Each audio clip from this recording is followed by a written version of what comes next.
Good Friday morning. Welcome to Real Talk. My name is Jerry Miller. We're live in Charlottesville, the Commonwealth, the country, and the world on the I Love CVille Network. Real Talk, guys, with Jerry Miller and Keith Smith, powered by the Yes Team Realtors. We are navigating the tumultuous ecosystem and economic landscape that is COVID-19. We're doing it with a voice of reason, with a North Star's perspective, and with a glimmer of hope today on Real Talk on the I Love CVille Network. Judah Wickhauer, you're our director, my friend. Let's go to the studio camera and let's welcome the distinguished gentleman to the show. Keith Smith, you have 5 states watching you as we speak right now. Before we welcome U.S. Congressman Denver Riggleman to the broadcast, he'll join us in 45 seconds.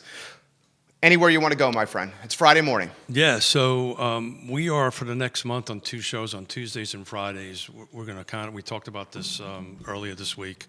I'm going to reach as deep as I can in my Rolodex and bring some folks on that can provide good, accurate information to keep it high. Actually, next Tuesday, we're going to bring in every one of either the chairman of the Board of Supervisors for the 6 jurisdictions and a city council member in here. And we're going to bring them in for 5 minutes or so to bring everybody up to speed on what they're doing for the local jurisdictions and how folks can get help from them. And we're about ready to have a conversation with the Congressman, which I'm looking forward to. And I've got a list of questions, and actually the last couple of days folks have been texting me questions, but everybody's scared, everybody's looking for a little bit of direction and leadership, and I'm sure the Congressman will provide that, so I'm looking forward to it. Me too. We have folks watching across the 5th District, the Commonwealth, the Mid-Atlantic. I see folks in Atlanta watching right now, and in Nashville, Tennessee, watching the broadcast. Judah, director, my friend, are we ready for the Congressman on the broadcast?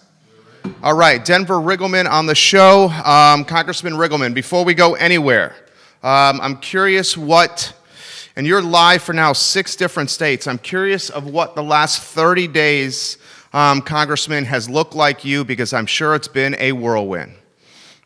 It really has been. I think it started, when you're talking 30 days ago, and hard to believe it's been that long, right, since we started really dealing with this crisis. But it's been, where's it going to go? How far can we go to mitigate it? What's going to happen to business? What's going to happen to healthcare? And then it's all the other sort of circumstances you have to mitigate, whether it's families that feel like they're in trouble, businesses that feel like they're going under. I've had calls from agriculture this morning, just afraid about what's going to happen to them and their farms. So really the last 30 days has not only been trying to, be a congressman, and doing the best I can with legislation, with the CARES Act, with the 3 phases of stimulus. But it's also been trying to be a friend to people that I work with in the community, which is some are local farmers right around our agribusiness here, and also with healthcare workers. When you have, a brother who's an emergency care nurse in Northern Virginia, when you have 2 daughters that are pregnant, it hits close to home, and then you realize, listen, there's 739,000 people that have it worse than I do. My job is to help them. And my first thing that I have to do is remember this is service, just like military. And my job is to do the best I can first for the people of the district. I have to worry about my family second. That is a very difficult thing sometimes. So it's been a challenge, but something I'm up to. And I just hope we can help as many people as we can that are listening to the sound of my voice right now. So Denver, thank you, man, for doing this. We appreciate you coming in. Appreciate you trying to share some information. I'm going to probably start off. I kind of tell real life stories and kind of just talk about how you can help and how the government can help us. But I had a conversation yesterday with an owner of a local national printing shop, Mr. Speedy. And the conversation was, hey, this is the first time in 40 years of they're doing business. They had to lay people off, and it's devastating them.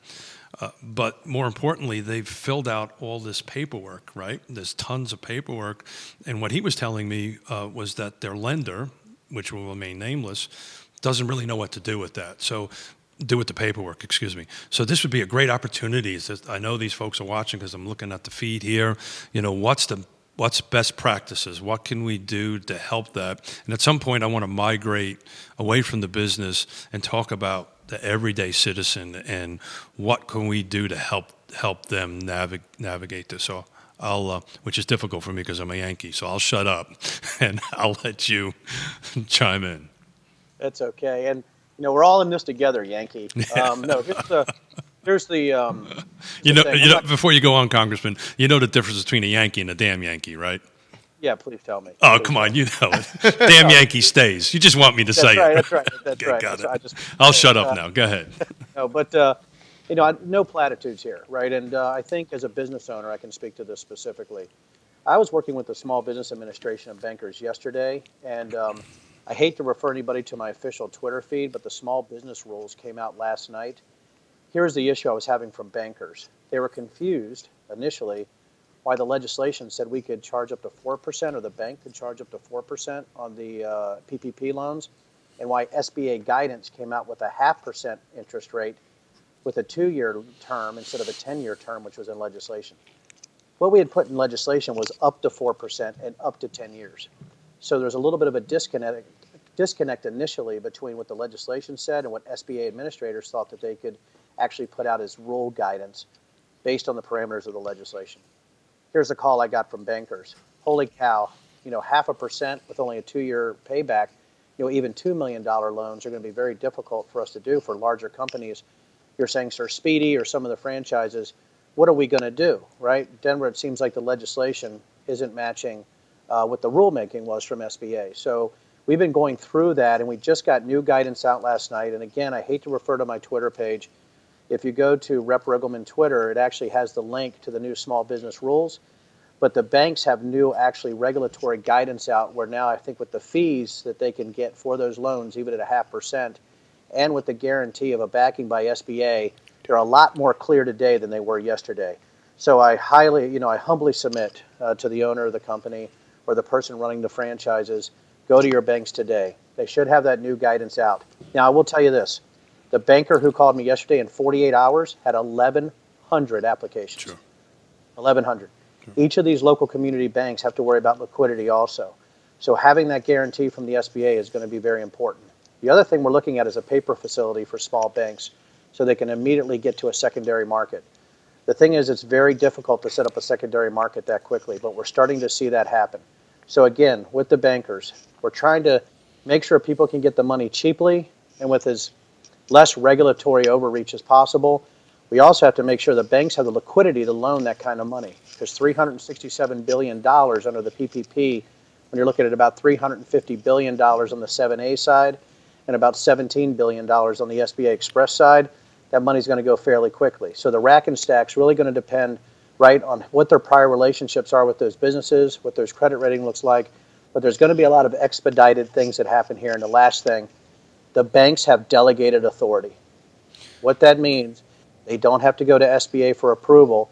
With their delegated authority, they should be able to expedite those loans. And sorry, that's a lot of information, but I've been doing this a while on the Financial Services Committee. Well, so I was just going to interrupt you there for a second. So one of the reasons I'm thankful that you're on joining us, because you are on the Financial Services Committee, right? So you have firsthand knowledge of this information before it gets out. So that's why I thought it was important to ask you to come on and do that. But, as you know, I'm a Marine and you're Air Force. So what you just said, can you kind of translate that into where a Marine can understand it? Kind of simple, couple of high-level bullet points, and then my cohort in crime here, Jerry's got a couple of questions for you after You got it. So here's the thing. Call your bank. They should have a clear look on what the regulations look like, and they should have a better idea of where they're going to get their liquidity. Also, they think they have a little bit better of a guarantee to give you the money that you need to get through this. So take advantage of that. And be patient, because they got applications like crazy. Crazy. So we talk about on this show all the time about trusted advisors and personal relationships. And this is the time to reestablish your personal relationship with your lender. If you got a business, reach out to them and say, hey, heard Congressman Riggleman say this. What can I do to move forward? So thank you for sharing that. I'm going to turn it over to my cohort here. Denver Riggleman, our guest, guys, U.S. Congressman, kind enough to join us this Friday morning. We have 9 different states watching the show. We have Commonwealth-wide audience.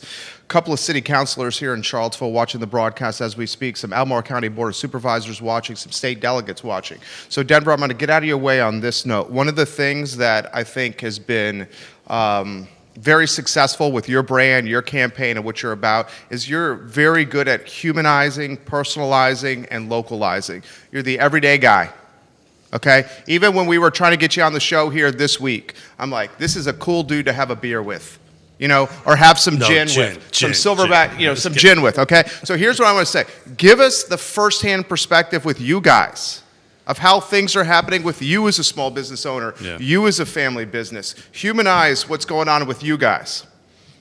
So when you think about laying off your daughters, that should humanize it pretty quick. Yeah, there you go. Right?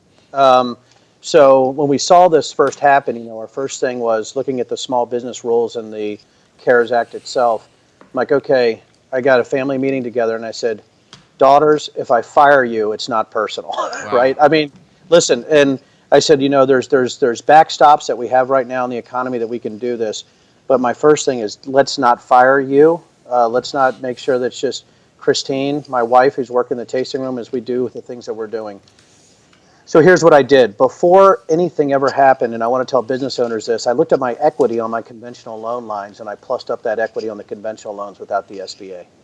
I also went through fintech firms, certain fintech firms, and used our point of sale system to leverage loans in order to make sure that we could keep it going on both sides of the fence.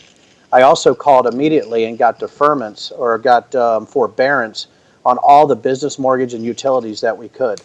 For those companies I knew that would hurt them, I said I would pay them, even if it hurt us, because there's cascading effects here. Our employees were very frightened. When you have 25 to 30 employees that are floating one way or the other, some are young, living on the edge, there's an incredible amount of fear, an incredible amount of angst. So here I am looking at, do I let go of my daughters? How do I actually take care of our full and part-time workers? How do I push forward? Now, by the way, this is before the hand sanitizer, right? Then we started saying, what does our business model look like as we go forward? Since we're in 2 states, we actually built a business plan for delivery, curbside, Nice. right, and shipping based on what state we were in. And now we're seeing Pennsylvania is breaking even almost in every week, but we're down 40% in Virginia. So then we decided to go to hand sanitizer. So we're giving that all away free. The only thing I can say is this, gentlemen.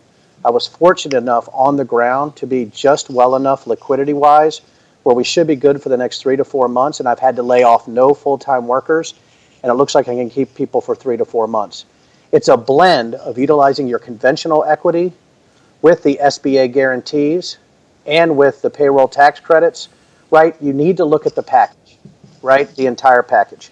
Now, on the ground, as far as getting calls, I've never heard so much angst and fear.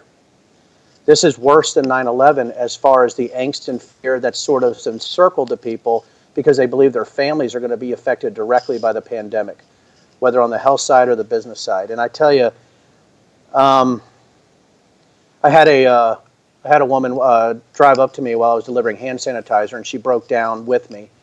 She was crying, saying, what you're doing to help people is amazing, but also, what am I going to do about my family? So I refused to get within 6 feet of her. First thing I said is, she came toward me, I said, you need to stand right there. I know you're emotional, and I am emotional about this, and I care about your family, but let's talk right here. So I talked to her for 5 to 10 minutes, and at that point, she's like, thank you, but, I said, I will keep you informed the best I can. I said, I don't have any real answers for you.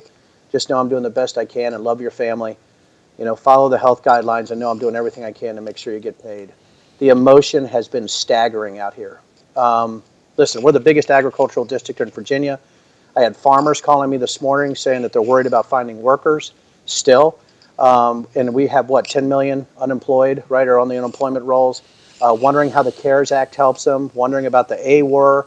I have learned more about farming, agriculture, life, business, banking, and people in the last 14 months than I ever thought I would learn. And I thought I knew it all because I was Air Force, as the Marine guy would know. But I thought, with being a CEO, being in military intelligence, I thought I'd lived life. I've never done anything like I have today and during this time. But really, the family, it's been brutal for people, but I promise you, we don't have to panic. Be vigilant. Right? We don't have to do those things, and I think we have an ability to get through this. U.S. Congressman Denver Riggleman, our guest. I'm going to pass it over to Keith. Before I do, Keith, I'm going to read off some of the comments from viewers that are grateful. Yeah, so that's kind of what I wanted to go into next. So I appreciate the business perspective, and I appreciate what you just said at the back end of it, because we see this all the time. You know, the people are scared, and now is the time to provide leadership. So thank you for doing that. But, you know, from a the restaurant worker who now does not have a job, right? What is in this CARE Act? What is in this stimulus? And what can they do tomorrow? What can they do today? How can they get on this and get some help? Because they're just frightened. So we really want to use this cannon that we have here to get good information out. And anywhere you want to go with that. And, you know, for what it's worth, as long as we can afford to do this, my wife and I, anytime you want to get on this show on a Tuesday or a Friday to get good information out, it's an open invitation. Thank you, sir. And right now, it's time out. Don't call me sir. So, well, I was just a staff sergeant. That's all. No. Listen. We're all gentlemen today. There you go. But I think we have workers also that are in the service industry, tips, blended, things like that. What I would hope is the first thing that you do is you go home and you apply for unemployment, even part-time. There you go. Right? You need to do that. Also, there's some other things that people need to know. The CRAs, the credit reporting agencies like Equifax, TransUnion, Experian, all that is halted for any negative credit right now. So that's what I want to tell people, especially service industry, if you're living off tips, things like that, if restaurant workers, that's suspended. So let's stop you there for a second. Let's kind of explain that. So what you're saying is that because I've lost my job and I'm not able to make a credit card payment of some sort, the negative credit will not affect me. That is correct. That is huge. Correct. And yes. when was that When was that put into place? That's in the CARES Act. Thank you. They need to look at what the CRAs are doing, the credit reporting agencies. But here's what I want to tell people too: do not be afraid to call all of your creditors. Yeah. Don't be afraid. It's okay, right? And I know those are tough calls, but they're expecting this. So again, call the person who rents your apartment to you, right? Call your credit card companies. They will understand, right? They will understand. Anything you can forbear, you forbear right now, right? If you can pay your bills, obviously try to do it, but we don't know the extent of the pandemic, right? Really, this is a novel coronavirus. So we're still learning about it. And so right now, if you have to stay liquid, try to stay liquid as much as you can. People will understand. They have help. So there's both sides to this, right? There's the employee interruption aspect of this, which are the payments that we're sending out, right? There's the unemployment, which is $600 more per week over the unemployment for that specific state. So go ahead. If you don't mind me jumping in, Denver, and Jerry's phone is blowing up with questions and comments. But before I let Jerry jump in and do that, so we're in the real estate. This is a real estate show. We talk about real estate. That's what we do. So high level, couple of bullet points on this. The Fannie Mae, Freddie Mac, right? That they've got a 1-year deferment if you apply for it. That means you call your servicer, right? But you mentioned something to me before we came on air that conventional loans now have some opportunities for deferment, correct? That is, but a lot of that's direct with your bank. And there are some help with conventional loans outside the SBA and the CARES Act where you can get the forbearance or deferments or get some help with those loans, right? But you sort of have to go through the SBA to do that. The arguments I had, if you want to be just completely frank, and the first text I sent and phone call was like, hold on a second, how about those with conventional loans that are outside the SBA sort of orbit? And there was I got the blank stare, right? They'd like, oh, that's a good point. Yeah, I'm in business. It's a very valid point. But that was the first night of the first stimulus, right? You're talking, a few weeks ago. So we've tried to mitigate that. But what I would say this to those who have conventional loans, not SBA, and you don't want to go the 7A Express route or through the payment protection plan, my banks have been incredible. Yeah. And you need to go to your bank and say, hey, they will understand because they can mitigate that too with the liquidity that's coming through the exchange stabilization funds, through the SBA, but also through the repo buybacks on the Fed. I mean, there's a lot of liquidity in the market. So we have to live on liquidity and debt right now. That's just what we have to do. So I would say call your bankers, and I know you have a good relationship, and say, hey, I know you want me to stay in business. I would ask immediately for a 90-day forbear on all of them.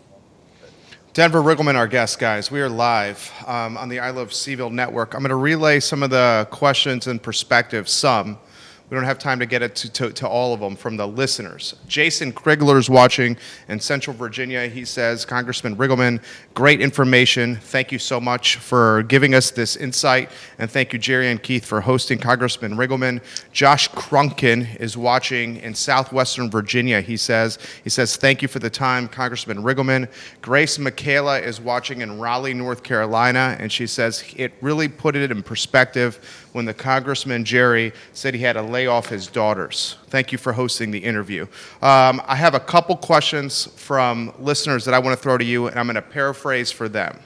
We have this stimulus and relief package that's heading out to the small business community now. And I think, as we both know, it's so much needed, and getting the money and the cash to business owners like myself quickly is extremely important right now. I think you guys are doing amazing things. Here's my question. Is this going to be strictly a bridge situation? What happens if we have a back end or this kind of reoccurs? Could there then potential be the chance for more relief, more stimulus on the back end? What are you hearing, Congressman Riggleman? Sure. There's a lot of factors to this one because it is data driven right now. And here's the first thing. If we have it, okay, let's go with the first thing. What if the peak of this actually goes to the end of May or early June? Right? So you're still going to talk about a 90-day slide. You're still going to see emergency procedures in effect. So now you're looking middle of August. Now you're looking maybe Labor Day startup. Now don't panic. I'm going to talk worst case, best case. But what if we're talking about a Labor Day startup? We're probably going to have another wave of fiscal stimulus to go along with that. The other thing we have to look at is second wave of virus. What if the peak ends in the end of April? We're like, okay, people can actually disperse and we can get it back to some general way of business. What happens if a second wave hits? Again, do we pull back into the same emergency procedures, or do we err on the side of safety and we continue these emergency procedures until we even know a second wave has been mitigated? Again, is that as far out as Labor Day? And again, these are some of the things we have to take into account.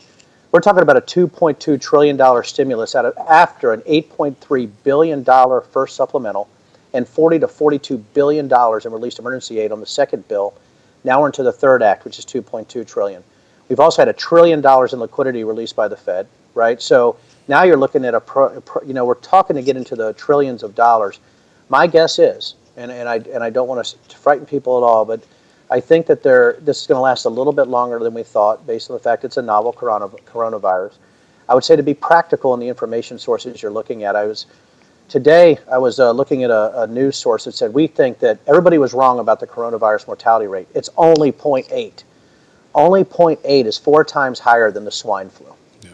So, so again, as you see these numbers flex back and forth, we're trying to do the best that we can. But I think that we're going to see another. I've always thought that this would cost direct aid between 5 and 7 trillion.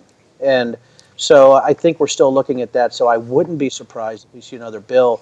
The problem we're going to have is fighting about what's in the bill, if it's directly related to COVID-19 or some political realities we have to deal with based on the fact that we have a Republican Senate and a Democratic Party controlled House. So we're going to have to do a lot of compromise there. But those are the things that we have to take into account. But my guess is there's going to probably be some type of stimulus or something to that effect. If this peak lasts into the end of May or June, it's going to be difficult not to have something else at this point. So clearly you're looking at my notes somehow, because I was about ready to ask you about a second stimulus package. So thank you for chiming in on that. You mentioned startup, right? So some of the questions I'm getting from folks, and this may be more of a rhetorical question, but what does that look like, right? How does that happen? How does, somebody makes a decision, we're at the top of the bell curve and we're coming down. From a practical perspective, how do you go from where we are today to some sort of startup? And there may not be an answer to that, but this is questions we're getting asked all the time, so I thought I'd toss that out to you. Are you talking about a startup of the economy again? Of life. Of life. Normalcy. Of normal. How does Denver Riggleman get over this thing, get back and hire his daughters back? What does that look like? And by the way, we were going to let go of our daughters, which we still might. We were able to keep them. I hope they're not watching this. No. Well, they know me pretty well, and but because the thing is that again, it goes down to, we make these decisions based on my family I can take care of. My daughters are both pregnant. They need to be isolated. Sure. But other people who are not part of the family, they don't have that. They don't have that convenience. So I got to make sure that I take care of them also. And that's really the balance. So right now, I'm proud to say we haven't let go of one full-time worker yet, based on my ability to work with our banks and based on the conventional side of things, which I did not work through the SBA. So where do we start? Somebody asked me that question as I was deploying with the Air Expeditionary Wing during 9/11. What happens after this? We don't know. Yeah. We know there's a fundamental transformation that's happening in the United States right now. And is that going to last 6 months? Is it going to last a year? And that transformation is, how do we deal with each other on a human basis and a social basis? What do we do about, say, other economic realities like, hey, maybe we need to manufacture some of this stuff in the United States in the future. Let's not talk about, we're not talking about protectionism or free trade. Let's talk about a apolitical reality, is that we're having a problem getting PPE. That's just an apolitical reality. There's nothing. And how do you deal with these apolitical realities in a way that's as not political as possible? How do you do this from a business mindset, an intelligence mindset, a data-driven mindset? Since I don't come from a political background, I've been in elected office, 15 months my entire life. I've always looked at this as a business and intelligence problem, not as a political problem. However, that's not reality. Reality is politics are in this based on how people think and what their agendas are. What if we could just have an agenda of helping others, trying not to sort of demonize any side, but trying to say, here are the facts of the matter. We have people coming out saying, hey, this is no reaction, it's just like the flu. Other people saying, it's the plague, right? It's probably somewhere in between, right? And so let's look at it that way. Let's look at the data that we have and flex to that data with the best decision that we have.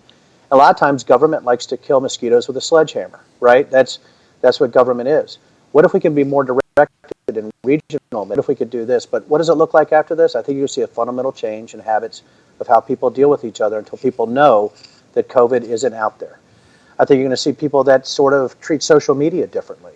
And I think that you're seeing that there's some news sources that are real and some that are not. And I hope that people are looking at the reality of the data. Don't look at the far fringes of what's going on anywhere. Look at data. And there's people like me out there who's just going to tell you the truth every day. And if I'm wrong about a decision I made or the way I saw something, I'll just say it. Because right now, we need, like you guys out there, what you're doing for the public is incredible service. Thank you. My job is to come out and say, here's what it is. Right? Here's how I'm seeing it as a congressman who's getting all this data and trying to parse data on a level I've never had to parse.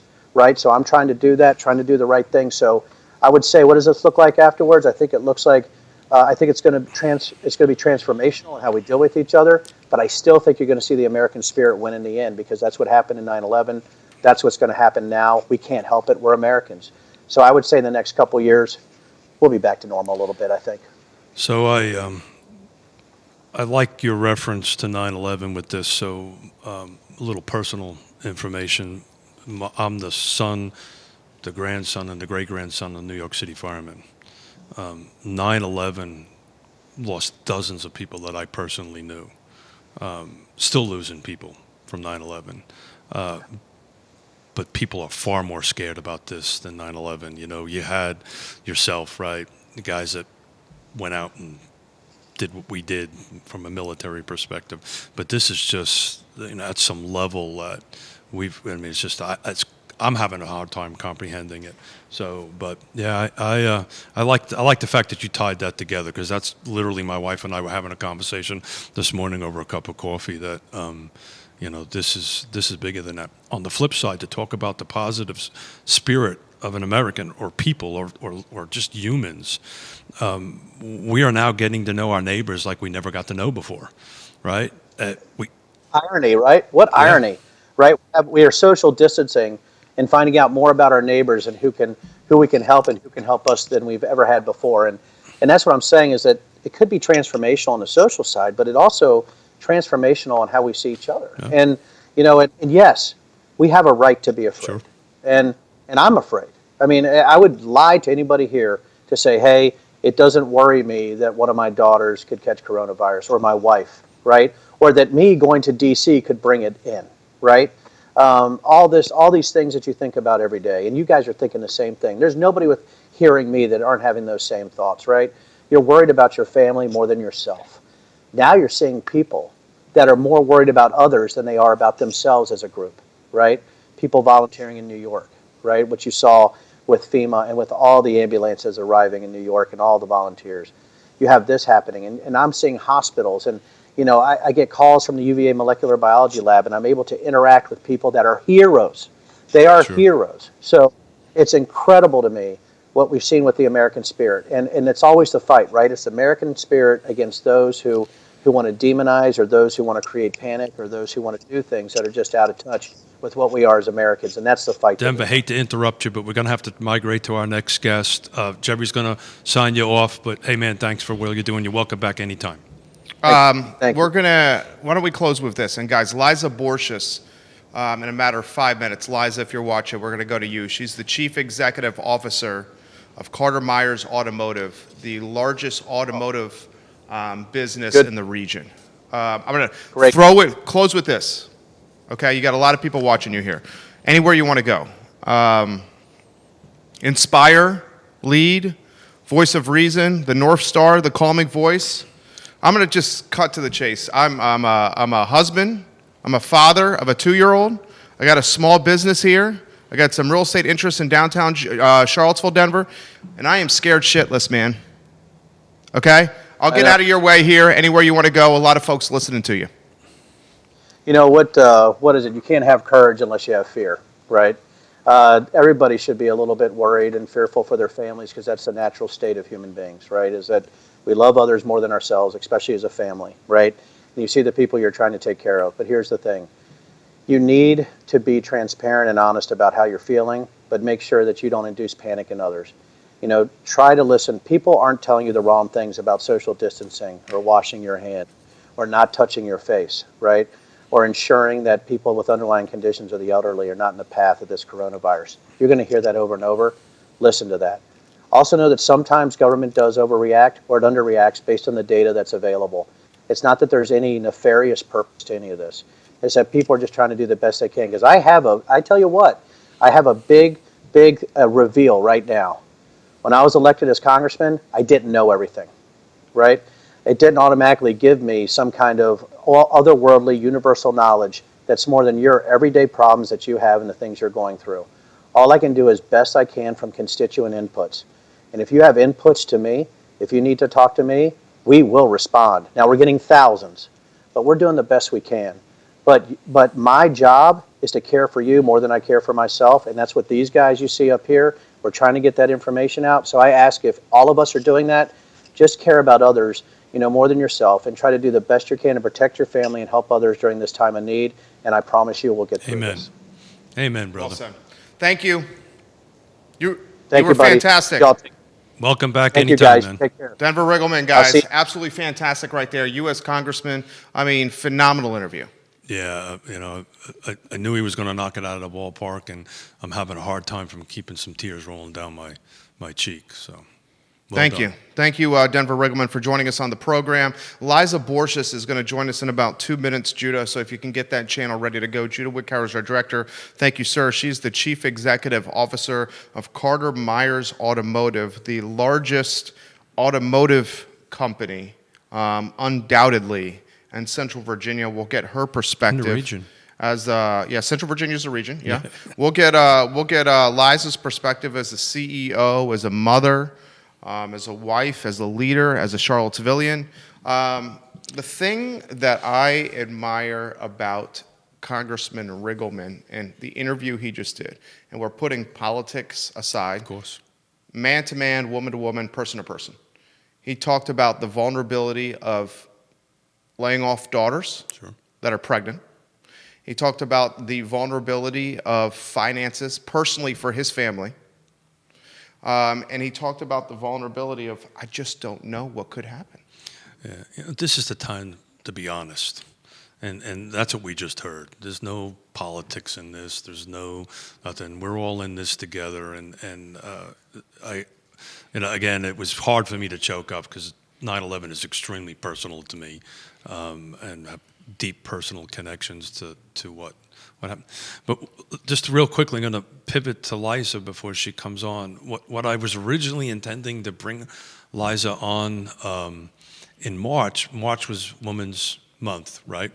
Women's History Month, and Liza's just an absolute rock star. She is, runs some pretty awesome organization, and so I kind of want to pivot how we best can do from what the Congressman was saying and celebrate Liza a little bit and celebrate what accomplishments that she has made in this, and celebrate, we're into April, but at some point I want to redo this again because March got sideways with Corona.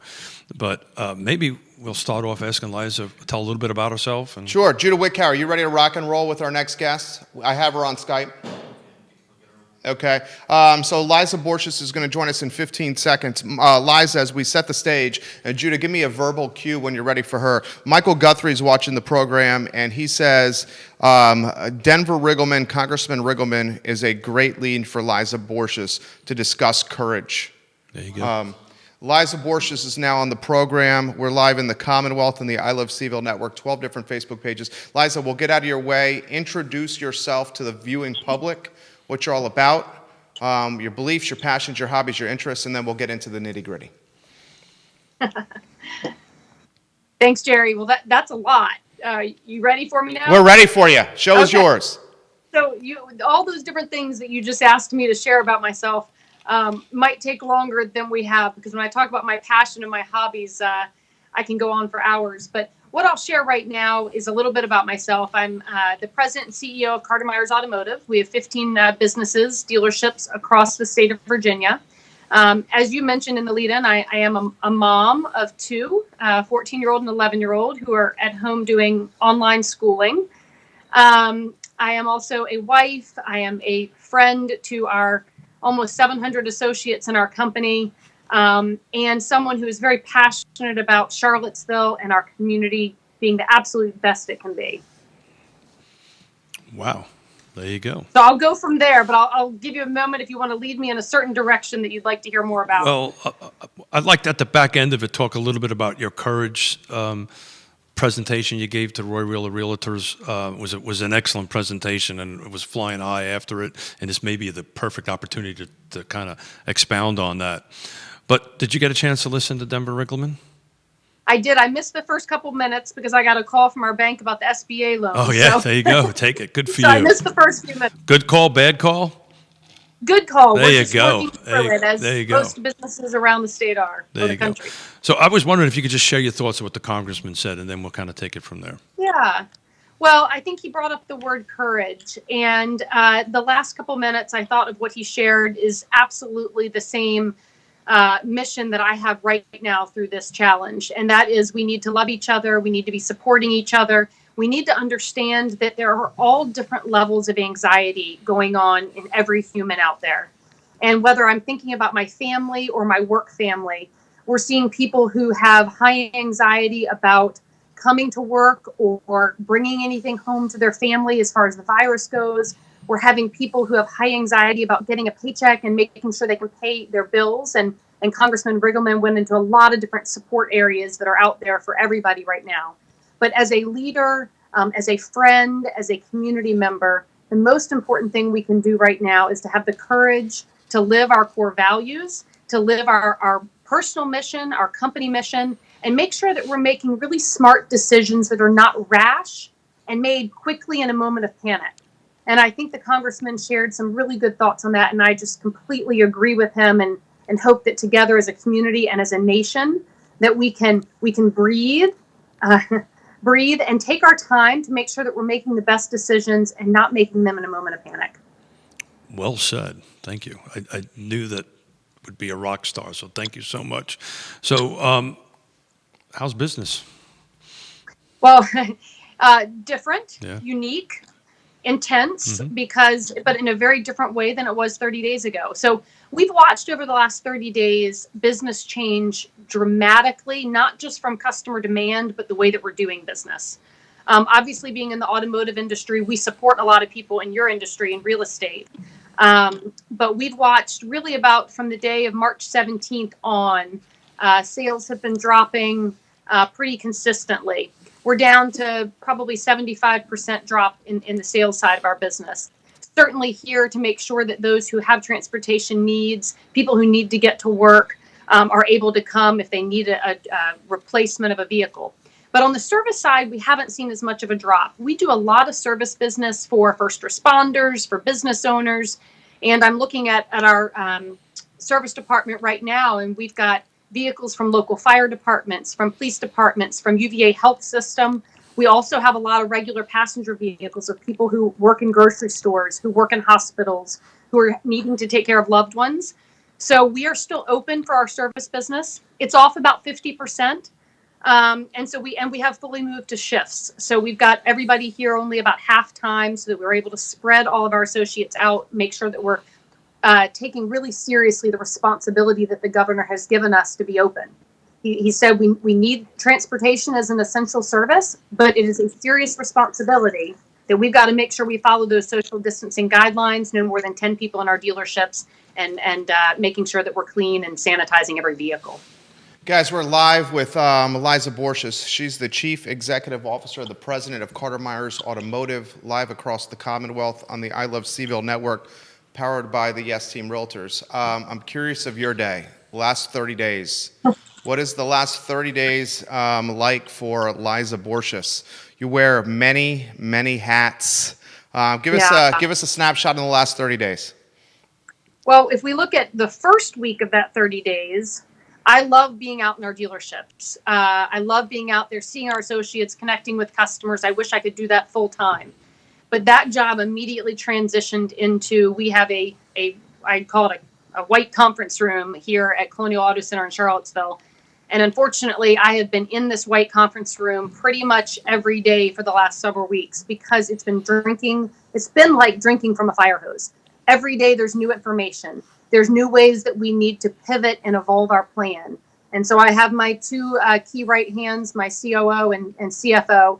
And every day we're looking at where business is. What are the proper guidelines for our associates to keep them safe? How do we do business to keep our customers safe? How do we evolve to home delivery and paperless and digital deliveries and sales and service? And then trying to understand what are the potential next two steps that are going to happen with this virus challenge, and how can we be planning ahead?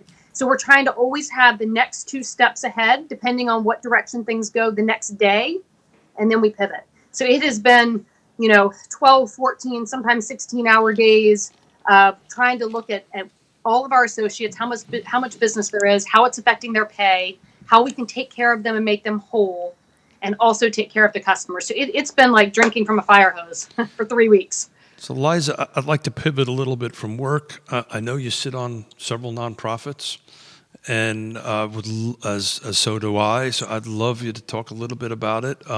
Talk about the ones that you're on, and how are they doing, and how are they helping folks, and get some good word out about that. Is that something we can do?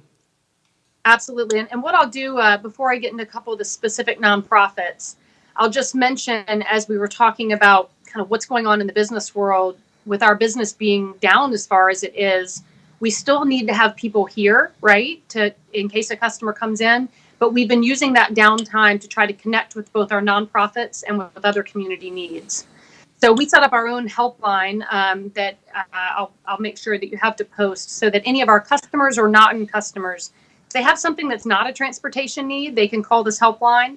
Our nonprofits have also been encouraged to reach out to us because we have time and we have people, as long as it's something that our associates feel comfortable doing as far as from a volunteer perspective. So thank you for sharing that. Yes, and I'll tell you right now, we've got a couple of associates out volunteering for the PD&J Fund over at Charlottesville High School, and they're packaging up meals that are then being bussed out into the community to children who normally would be getting free meals at school. And I know that they've got everybody, the volunteers, 6 feet apart with all the proper equipment. They had to take their temperature before they showed up and made sure that everybody was safe to be able to do that. But I sit on the board of the Boys and Girls Club, and the Boys and Girls Club has done a tremendous job over the last 3 weeks, and not only taking care of the kids, but also their staff, and trying to figure out how do we keep supporting these children when they're at home. because we know that kids have as much anxiety, if not more, than a lot of the adults out there right now.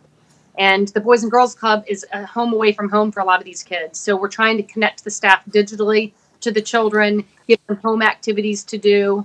They even set up a mailbox at Southwood where the kids in the neighborhood could walk up and drop a note in there, Cool. properly then sanitized for the staff to kind of just let them know what was going on in their life.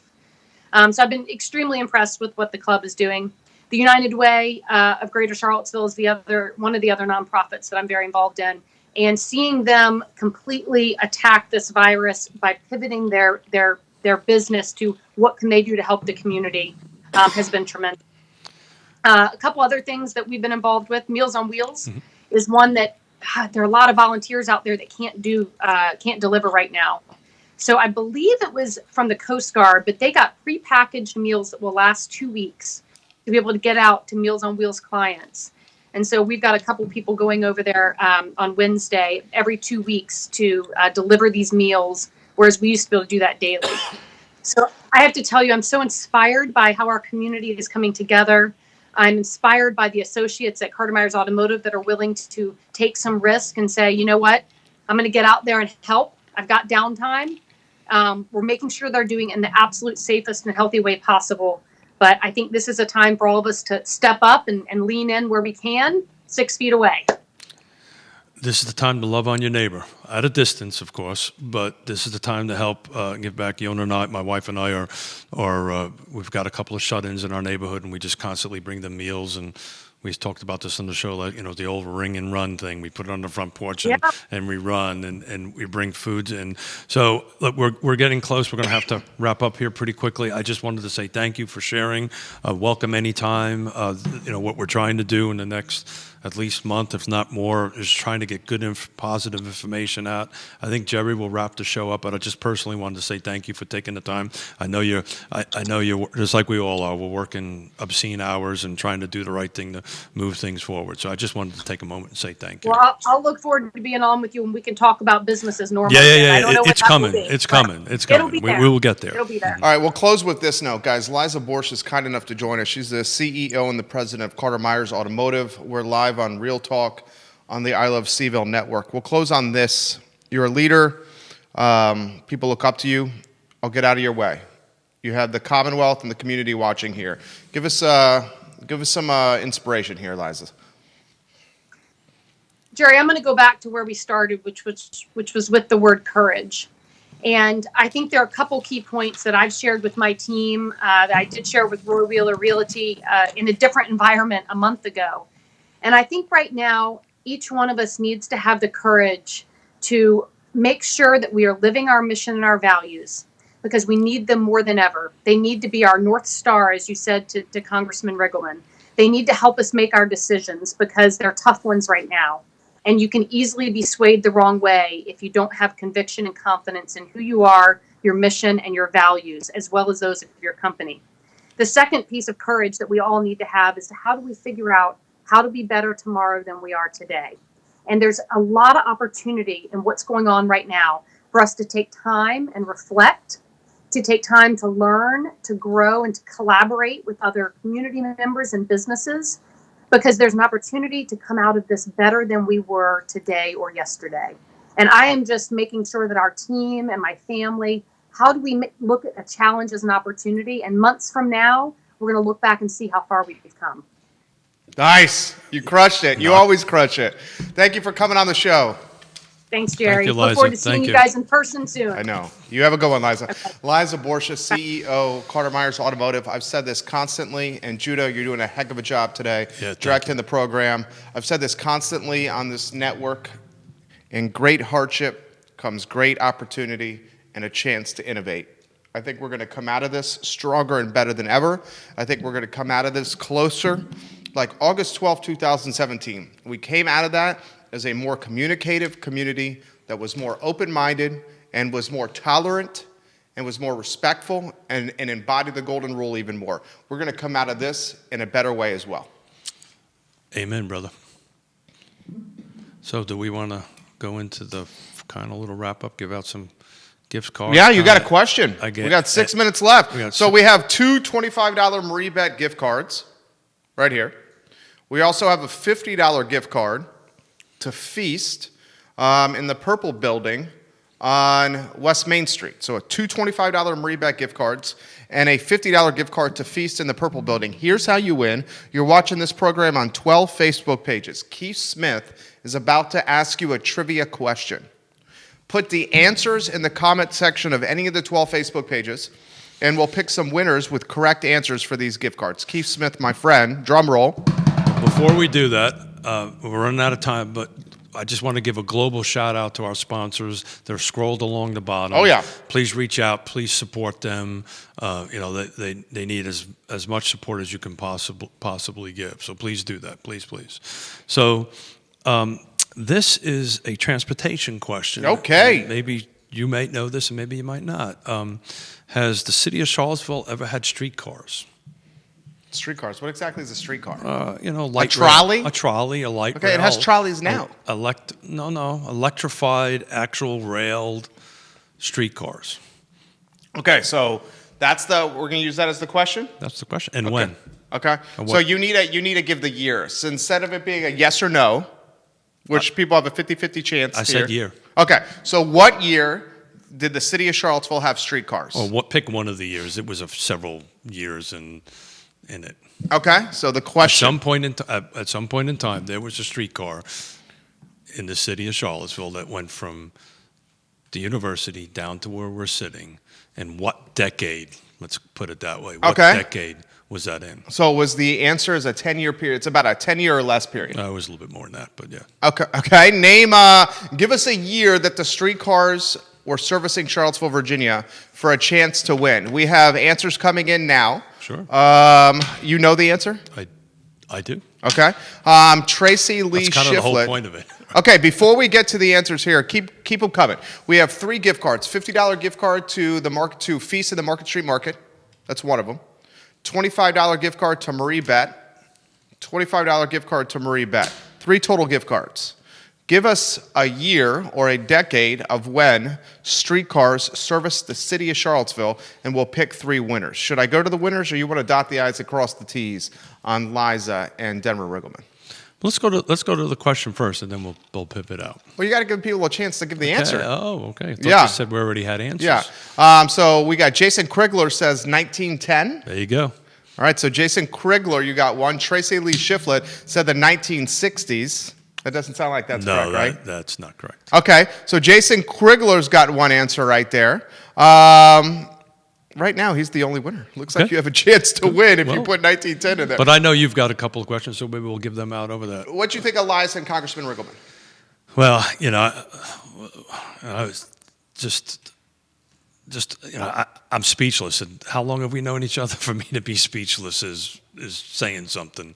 It's just the congressman hit the nail on the head. I knew he was going to be a good interviewer. I knew he was going to be able to provide information and be a calming, as you say, North Star. And Liza's just a rock star, and we're going to bring her back when this is all over with and really dig deep into the rock star stuff that she does. But just to hear that a local business person, at least 2 of them, right, because Denver is also a local business person, are doing whatever they need to do to keep their doors open and keep their people employed. So I'm super motivated. Tim Stevenson says 1955 for the correct answer. Unfortunately, I do not think that's right.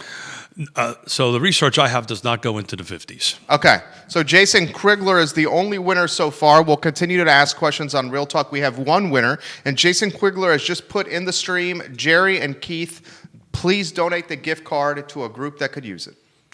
So that's amazing. When I walk to my car, I might hand it to a homeless person if that's okay with him. Is that all right with you, Jason? We will do that. I am Jason. You're a good man. Thank you for watching that program, and thank you for saying that. So we had electric cars from back in 1887 up in electric streetcars up until roughly right after World War II. World War I, excuse me. They kind of went bankrupt after that. Fantastic.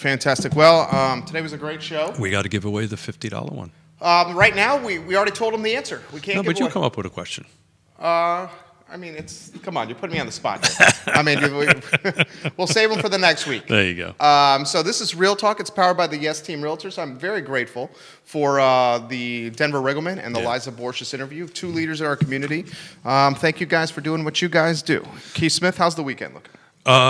We are cutting grass and planting flowers and spending some time around the house. Tune in next Tuesday. We're going to be bringing in the elected officials from all 6 jurisdictions to kind of do a little bit what Denver just did. And Michael Payne's going to join us, Ned Galloway coming on the program. We're going to just offer a glimpse of insight and reliable knowledge in your jurisdiction. This is Real Talk on the I Love CVille Network, powered by Keith and Yonna Smith of the Yes Team Realtors. Enjoy your Friday, guys. Take care. Thank you, everybody. All right. Nicely done. Good job. All right. Job, Sorry, I didn't mean Judah. to aggravate you. You did it. Huh? Not aggravated at all. Oh, okay. Yeah. You didn't at all.